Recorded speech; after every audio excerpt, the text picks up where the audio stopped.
नमस्कार दोस्तों, मैं राज पांडे, आप देख रहे हैं आरसीएन टुडे। आइए जान लेते हैं अभी की लेटेस्ट अपडेट के बारे में। अभी की latest update UPSC prelims exam paper 2022 को लेकर है। एग्जाम कंडक्ट कराया जा रहा है, आपको मालूम होगा। व्यवस्था चुस्त दुरुस्त है। पेपर को देखकर कई अभ्यर्थियों के पसीने छूट गए। पूरा पेपर मैं आपको दिखाऊंगा। आप पेपर को देखकर, क्वेश्चन को पढ़कर आकलन खुद लगाइए कि आखिरकार पेपर की क्वालिटी क्या थी, किस स्तर का पेपर बनाया गया था। पहला क्वेश्चन था कि भारत में निम्नलिखित में कौन एक उन फैक्ट्रियों में जिनमें कामगार नियुक्त हैं औद्योगिक विवादों, समापनों, छटनी और कामबंदी के विषय में सूचनाओं को संकलित करता है। ए था केंद्रीय सांख्यिकी कार्यालय, बी था उद्योग संवर्धन और आंतरिक व्यापार विभाग, सी था श्रम ब्यूरो और डी था राष्ट्रीय तकनीकी जनशक्ति सूचना प्रणाली। दूसरा क्वेश्चन था कि भारत में कोयला नियंत्रक संगठन की क्या भूमिका है।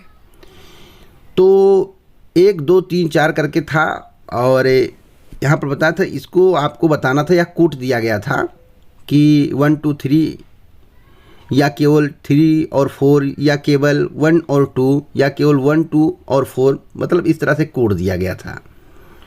तीसरा क्वेश्चन था, यदि किसी विशिष्ट क्षेत्र को भारत के संविधान की 5वीं अनुसूची में लाया जाए तो निम्नलिखित कथनों में कौन सा एक इसके परिणाम को सर्वोत्तम रूप से प्रतिबिंबित करता है। और चौथा कथन पूछा गया था। और पांचवा था बहुत ही महत्वपूर्ण प्रश्न, अगर आपको मालूम है तो कमेंट बॉक्स में ज़रूर बताइएगा। निम्नलिखित में कौन सा एक पर्यावरण अधिनियम 1986 के अधीन गठित किया गया है। ए केंद्रीय जल आयोग, बी केंद्रीय भूजल बोर्ड, सी केंद्रीय भूजल प्राधिकरण, डी राष्ट्रीय जल विकास अभिकरण।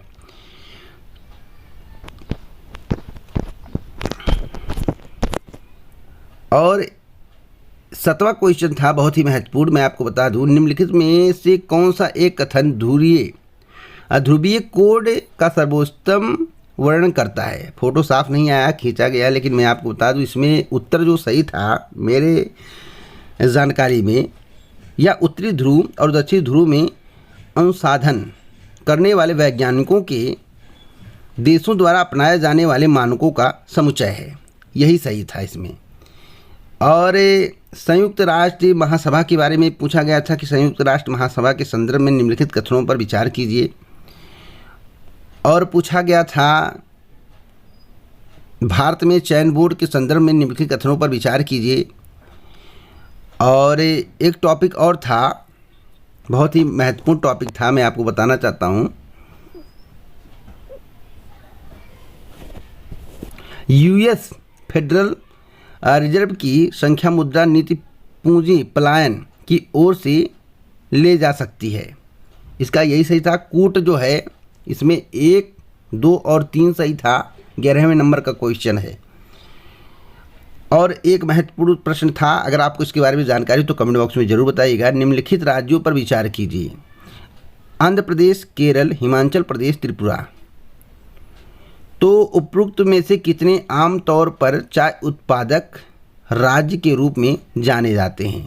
तो केवल एक राज्य, और ये सही ऑप्शन इसका। और निम्नलिखित कथनों पर विचार कीजिए। तो कथन बहुत सारे पूछे गए थे। आईएएस के एग्ज़ाम में कथन ज़्यादा पूछे जाते हैं। और एक बहुत ही महत्वपूर्ण क्वेश्चन था, आप इन सब टॉपिकों से क्वेश्चन को कलेक्ट करिए, पढ़िए। बैंक बोर्ड ब्यूरो के संदर्भ में निम्नलिखित में कौन से कथन सही हैं। और नीचे दिए गए कूट के सही उत्तर बताने थे, तो इसमें बी सही था। मैं आपको 14वें नंबर का क्वेश्चन बता रहा हूँ। मेरे जानकारी के अनुसार बी था, केवल 2 और 3 इसका सही था। और 15वां क्वेश्चन था कि परिवर्तनीय बांड के संदर्भ में निम्नलिखित कथनों पर विचार कीजिए। और देखिए एक और महत्वपूर्ण क्वेश्चन था, इसको अगर आपको जानकारी है तो कृपया कर जो है कमेंट बॉक्स में बताइएगा। मैं बहुत ही महत्वपूर्ण क्वेश्चन आपको बता रहा हूँ। भारत में निम्नलिखित में कौन मुद्रास्फीति को नियंत्रित कर कीमत स्थिरता बनाए रखने के लिए उत्तरदायी है। जहाँ तक मुझे जानकारी है इसका डी ऑप्शन सही है, भारतीय रिजर्व बैंक। तो आप भी बताइएगा इसमें कौन सा सही है। एक और महत्वपूर्ण क्वेश्चन था निम्नलिखित कथनों पर विचार कीजिए। यहाँ पर है, बता रहा हूँ कहाँ गया वो क्वेश्चन, मैं आपको बता रहा हूँ, इसमें नहीं है। हाँ, ये इसमें नहीं है, बता रहा हूँ कहाँ गया वो। हाँ, यहाँ पर है। निम्नलिखित में से किस एक जीव की कुछ प्रजातियां कवकों के कृषकों के रूप में जानी जाती हैं? तो चींटी था, काकरोच था, केकड़ा था, मकड़ी था। मेरी जानकारी के अनुसार इसमें केकड़ा होना चाहिए। आप लोग बताइए इसमें क्या सही है। और एक और महत्वपूर्ण प्रश्न था कि 31वें नंबर का प्रश्न मैं बता रहा हूँ। भारत सरकार अधिनियम 1919 में प्रांतीय सरकार के कार्य आरक्षित और अंतरित विषयों के अंतर्गत बांटे गए थे। निम्नलिखित में से कौन से आरक्षित विषय माने गए हैं? न्याय प्रशासन, स्थानीय स्वशासन, भू राजस्व और पुलिस। इसमें कोड बताना था, तो मेरी जानकारी के अनुसार 2, 3 और 4 इसका होना चाहिए। अब कितना सही है कमेंट बॉक्स में बताइएगा। तो जो क्वेश्चन इंपॉर्टेंट है, जो कई परीक्षाओं में पूछे जा सकते हैं, यूपी पीसीएस में भी आपको इस प्रकार के क्वेश्चन देखने को मिल सकते हैं, एमपी पीसीएस में भी देखने को मिल सकते हैं, तो इसीलिए मैं आपको बता दे रहा हूँ। एक और महत्वपूर्ण क्वेश्चन था कि भारतीय इतिहास के संदर्भ में निम्नलिखित में से कौन कुलाह दारन कहलाते हैं? अरब व्यापारी, कलंदर, फारसी, खुशनवीस और सैयद। तो इसमें क्या सही है आप कमेंट बॉक्स में बताइएगा। और अगला मैं आपको बता दूं, एक और महत्वपूर्ण क्वेश्चन है।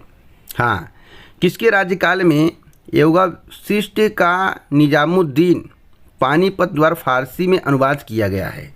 फिर से सुन लीजिए, किसके राज्यकाल में योगावशिष्ट का निजामुद्दीन पानीपत द्वारा फारसी में अनुवाद किया गया? अकबर, हुमायूं और शाहजहां, औरंगज़ेब। जहाँ तक मुझे जानकारी है कि इसका अकबर होना चाहिए।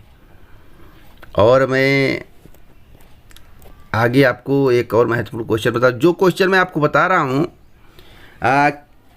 कई परीक्षाओं में पूछे जा सकते हैं। भले ही आईएएस प्रीलिम्स है, यूपीएससी प्रीलिम्स एग्ज़ाम 2022 का पेपर है, लेकिन कई परीक्षाओं में पूछे जा सकते हैं जो क्वेश्चन मैं आपको बता रहा हूँ। और एक बहुत ही महत्वपूर्ण क्वेश्चन था, मैं आपको बता दूं, कहाँ गया, मैं उसको पढ़ा था अभी। हाँ, मैं आपको बताना चाहता हूँ कहाँ गया, मैं देख लूँ पहले उसको चेक। हाँ, यहाँ पर है। निम्नलिखित फसलों में कौन सी एक मैथेन और नाइट्रस ऑक्साइड दोनों का सर्वाधिक महत्वपूर्ण मनोद क्या है, यहाँ पर पूरा साफ नहीं आया है, फाबी स्रोत है? कपास, धान और गन्ना, गेहूँ। तो धान है, इसका सही धान होना चाहिए। और एक क्वेश्चन बहुत ही महत्वपूर्ण है, पश्चिम अफ्रीका की निम्नलिखित झीलों में कौन सी एक सूख कर मरुस्थल में बदल गई? यहाँ पर देखिए, इसको दोबारा क्वेश्चन को सुन लीजिए कि पश्चिम अफ्रीका की निम्नलिखित झीलों में कौन सी एक सूख कर मरुस्थल में बदल गई?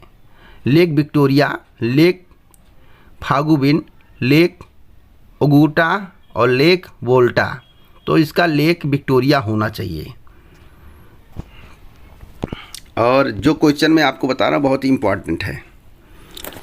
और एक और महत्वपूर्ण क्वेश्चन है कि उत्तरी गोलार्ध में वर्ष का सबसे लंबा दिन आमतौर पर कब होता है? तो एक क्वेश्चन कोई मतलब नहीं है कि यूपीएससी प्रीलिम से पूछा गया है तो और किसी एग्ज़ाम में नहीं आ सकता है।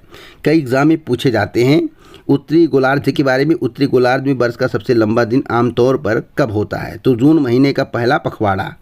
पखवाड़ा कितने दिन का होता है? तो इसके संबंध में भी आपको जानकारी होना चाहिए। 15 दिन का एक पखवाड़ा कहा जाता है।